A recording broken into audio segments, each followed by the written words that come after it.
Well, when you think about it, right, there's a lot of things that were created, and at the time, they were innovative, amazing, in demand, and went viral. Really popular, and off they went. And at that time, with the technology, with the economics, everything that was there was perfect for them to be launched.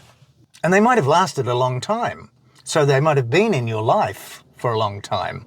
And you think that they're always going to be there and they're always going to be relevant. But things do need to be thrown out. Oh. Clothes. Oh. So, my dad is getting older. And I was visiting him the other day, and he was having a clean out of some of the things that he's been keeping for a long time.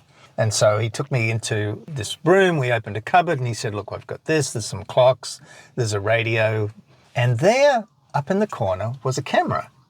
Now, I recognized that camera, and I said, what about the camera? And he said, oh, I have it. He said, I don't use it anymore.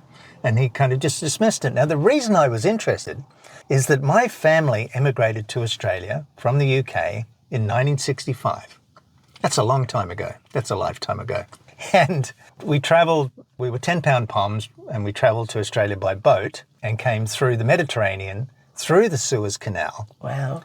And as we're heading south down the Suez Canal, there's a country called Aden. And the boat stops there, and you can get off and have a look around. And in Aden, my dad bought a camera. That camera? And it was a Kodak Retinette 1B. I think not a particularly expensive camera, doesn't matter. And that camera took photographs for years of the rest of our journey to Australia and the early days we spent in Australia.